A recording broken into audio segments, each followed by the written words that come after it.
चल भाई चल, वेरोन इंस्टीट्यूट चलते हैं। वहां पे मैंने यूपीएससी नाम सुना है, कहीं से सुना, वो पता करें क्या चीज है। और ये अभी हम पहुंच गए रानी का माता मंदिर है। ये माता मंदिर से हम सीधे जा रहे हैं। ये आगे शिवाजी पार्क आ जाएगी। ये आ गया है आपका आर्चिस गैलरी। आर्चिस गैलरी से आगे ये निरंकारी भवन आ गया। और ये बहुत ये स्टॉल दे रहे हैं। निरंकारी भवन से जैसे ही हम आगे और बढ़ेंगे थोड़ा सा, यहाँ पेट्रोल पंप आएगा। पेट्रोल पंप से थोड़ा और आगे आ जाएंगे, ब्राउन्स के शोरूम है दो। उसके आगे आप सीधा पहुंच जाओगे और नीरो हॉस्पिटल के बिल्कुल सामने से निकलोगे आप। इसके साथ ही राइट हैंड साइड पे एक आईबीटी इंस्टीट्यूट आता है। आईबीटी इंस्टीट्यूट से थोड़ा सा आपने ज्यादा नहीं 30-32 कदम आगे जाना है, तो आपको सामने ही वेरोन के बोर्ड लगे नजर आ जाएंगे। ये भाई साहब से पूछ लेते हैं, ये बताएंगे।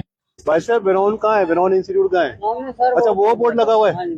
चलो जी चलो। हाँ जी, बता दिया, वो ही है। अरे ये भी इधर ही है, भोजन भंडार भी इधर ही है। स्टेट बैंक वो बड़ी ब्रांच है। ये तो स्टेट बैंक की बड़ी ब्रांच के बिल्कुल साथ ही है। बिल्कुल साथ, एक बिल्डिंग छोड़ के ना, एक बिल्डिंग छोड़ के आगे वेरोन इंस्टीट्यूट। आगे भी आगे हम पहुंच गए, बस वेरोन इंस्टीट्यूट पहुंच गए। आज हमने यूपीएससी का पूरा पता लगाना है कि यूपीएससी क्या चीज है। चलो जी अंदर चलते हैं।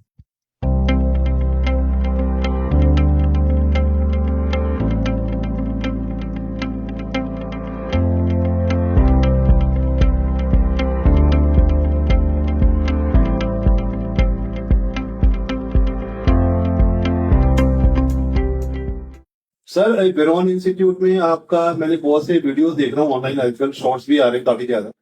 एक बार बार नाम आ रहा है बीटीएससी करके। तो मेरे को थोड़ा बताओ ये क्या चीज है, इसमें कौन से बच्चे आ सकते हैं, बच्चों को इसका बेनिफिट क्या होगा, और इसमें हम बच्चे को आगे कैसे गाइड कर सकते हैं। बिल्कुल सर, बिल्कुल सही देखा और सुना है आपने। BTSC means Veyron talent search exam. ये वेरोन इंस्टीट्यूट का एक स्कॉलरशिप टेस्ट है जो पिछले कई वर्षों से हम बच्चों का कंडक्ट कर रहे हैं। फायदा क्या है बच्चों को कि देखिए आने वाले समय में at the end of the day बच्चे को कॉम्पिटिटिव एग्जाम्स में बैठना है, ठीक है। बचपन से वो ओलंपियाड्स दे रहा है, राइट, एनटीएससी जैसे एग्जाम दे रहा है, तो बीटीएससी उसी की तर्ज पर है। आगे जाकर उसे आईटीजेई का एग्जाम देना है, एनडीए का एग्जाम देना। BTSC an objective type test जिससे उसे पता चलेगा उसकी काबिलियत क्या है, ठीक है। वो इस जोन में, ये एक जोन लेवल टेस्ट है, सिर्फ अमृतसर में नहीं, जलंधर, गुरदासपुर एरियाज, जितने भी एरियाज हम कवर कर रहे हैं उसमें हो रहा है। और उन सब बच्चों के साथ उस बच्चे का कंपटीशन होगा। और जब फाइनल रिजल्ट्स आएंगे बच्चे को पता चलेगा बिफोर हैंड ही कि उसका जो कैपेबिलिटीज है, उसका स्टेटस क्या है कंपटीशन के इस दौर।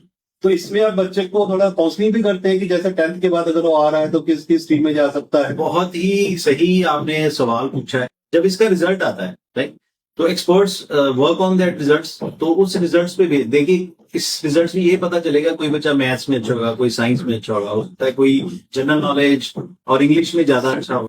तो उस रिजल्ट्स के बिहाफ पे ही हम बच्चे को गाइड करते हैं कि उसके लिए कौन सी स्ट्रीम बेस्ट। एक नाम आता है साइकोमेट्रिक टेस्ट बोलते हैं। हाँ जी, हाँ जी। ये भी कुछ बच्चों से रिलेट करता है। बिल्कुल बिल्कुल, उनकी मनोस्थिति, दशा, उनकी साइकोलॉजी क्या है। मैं एग्जाम्पल देता हूँ आपको कि मैं एक पेरेंट हूँ, मैं कहता हूँ तू डॉक्टर बन, तू डॉक्टर बन, बच्चे को कहता हूँ, और बच्चे को ब्लड से डर लगता है तो वो डॉक्टर कभी नहीं बन सकता। साइंस में वो कितना, यही साइकोलॉजी है। एक बच्चे को हाइट से डर लगता है, वो कभी सिविल इंजीनियर नहीं बन सकता, because we have to work on heights मानशु।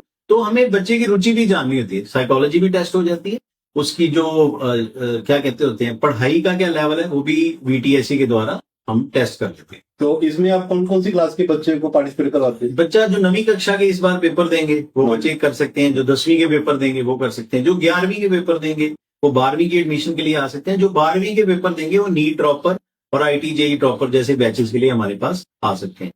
तो इसमें आपने कुछ बच्चों को कुछ स्कॉलरशिप भी रखी हुई। स्कॉलरशिप तो ये टेस्ट का नाम स्कॉलरशिप है, लेकिन जैसे जो बच्चे इसमें जो टॉप करते हैं या उनको कुछ लेवल आता है उसमें कुछ उनको गिफ्ट टाइप का या कुछ ऐसा कुछ रखा है आपने? हाँ, बात ऐसे है कि हम एक विडंबना ये कि कोचिंग की हम जब बात करते हैं तो बहुत ही एक महंगा काइंड ऑफ थिंग है। Coaching is a layer that her parents वो अफोर्ड नहीं कर सकते।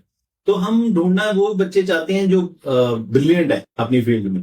जब वो बच्चे, ये जरूरी नहीं कि वो फाइनेंशियली बैकवर्ड रीजन से हो सकते हैं, अच्छे घरों के बच्चे भी बहुत अच्छे ब्रिलियंट होते हैं, बट स्पेशली उन बच्चों की हेल्प हो जाती है जो अफोर्ड नहीं कर पाते। और स्कॉलरशिप का मतलब अगर आसान शब्दों में बताऊं तो डिस्काउंट है, फीस में डिस्काउंट मिल जाता है। हर बच्चा जो मान लीजिए बहुत ज्यादा फीस पे नहीं कर सकता, उसकी कई बार 50%, 100% भी ट्यूशन फीस वेव ऑफ हो जाती है इसमें। और अगर मैं बात करूं रिवॉर्ड्स की, तो रिवॉर्ड्स हैं, सर्टिफिकेट्स हैं, है ना, और हम कुछ गिफ्ट्स भी बच्चों को इस एग्जाम के रिजल्ट्स में देंगे। मैंने तो देखा है एक हमारे यहाँ पे बहुत जरूरी चीज जो लैक होती है बच्चों में, वो होती है काउंसलिंग।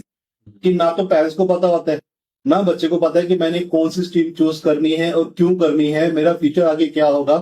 देखो आफ्टर ऑल हर बच्चे ने कुछ ना कुछ करना है, कुछ करना चाहता है वो, लेकिन उसको दिशा निर्देश नहीं मिलती है। तो क्या हम बीटीएससी के थ्रू कुछ काउंसलिंग बच्चों को करते हैं? बिल्कुल sir, next step once the results are declared तो हम बच्चों को कॉल करते हैं फॉर सर्टिफिकेट डिस्ट्रीब्यूशन, और उसके साथ साथ हम उनकी काउंसलिंग करते हैं।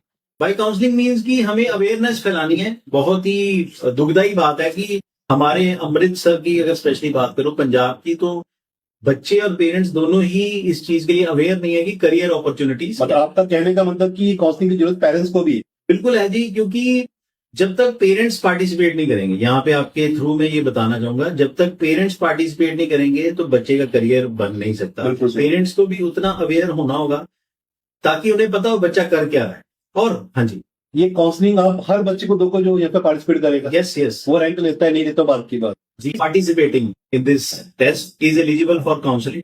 बिल्कुल फ्री ऑफ कॉस्ट काउंसलिंग है। और प्रोसेस क्या रहेगा, हम उसको एक मार्गदर्शन करेंगे। फॉर मैं बात करूं नीट की, किस तरह बच्चा 11th में मेडिकल के सब्जेक्ट्स रखकर डॉक्टर बन सकता है, क्या उसे करना है क्या नहीं करना है, कौन से सब्जेक्ट्स रखने हैं, कौन सी किताबें पढ़नी है, और कौन से टेस्ट रहते हैं, कौन से कॉलेजेस रहते हैं, कितनी फीस रहती है। तो बिफोर एंड पेरेंट्स भी रेडी हो जाए। ठीक है जी, बहुत बढ़िया इन्फॉर्मेशन है सर। तो मैं चाहूंगा कि हर बच्चा एक बार वेरॉन का बीटीएससी फॉर्म भरे। फॉर्म ऑनलाइन अवेलेबल है आपका? बिल्कुल और अवेलेबल चाहे है। तो यहाँ आके भर सकता है वो। हम बायोबेस का लिंक भी दे देंगे। ठीक है। फॉर्म फिल करें, अपनी जानकारी फिल और ये फॉर्म फ्री ऑफ कॉस्ट, इसका चार्जेस कोई नहीं? रजिस्ट्रेशन के हमने कोई चार्जेस लगे, फ्री ऑफ कॉस्ट है, तो बहुत अच्छी और बात है। आने वाले समय में ये टेस्ट हम ऑफलाइन भी लेंगे और ऑनलाइन भी लेंगे, जिस तरह बच्चा, पर उसके लिए रजिस्ट्रेशन करना बहुत जरूरी जरूरी है। है। इनके थ्रू अपनी रजिस्ट्रेशन करें और समय ना गवाएं, मैक्सिमम स्कॉलरशिप लेने की कोशिश करें। बच्चा चाहे तो आपकी सेंटर में आके फॉर्म भर सकता है। जी जी, ऑफलाइन आके फॉर्म भी भर सकता है, टेस्ट भी दे सकता टेस्ट भी दे है। सकता है। ऑनलाइन फॉर्म भी भर सकता है, टेस्ट भी दे सकता है। ठीक है सर, धन्यवाद। बहुत अच्छी इन्फॉर्मेशन है, हमें तो पता नहीं था बीटीएससी क्या है, आपने जी। काफी अच्छा बता दिया। तो मैं चाहूंगा कि लोग इसके ऊपर थोड़ा काम करेंगे और अपनी काउंसलिंग कम से कम जरूर लें यार। बहुत जरूरी है सर। कई बार क्या होता है कि बच्चा 12वीं के पेपर देने के बाद हमारे पास आता है कि मुझे नीट करना है, पर उस समय उतना समय नहीं रहता बच्चे के पास। अगर 10वीं करके कम से कम बच्चा हमें मिले तो बहुत ही अच्छा, उसके बाद स्कोप, समय, सब कुछ रहता है और आने वाले समय में और एक अच्छा डॉक्टर, इंजीनियर, आर्मी ऑफिसर या कॉर्पोरेट हेड बन सकता है। धन्यवाद सर। ठीक है सर, बहुत बहुत धन्यवाद आपका।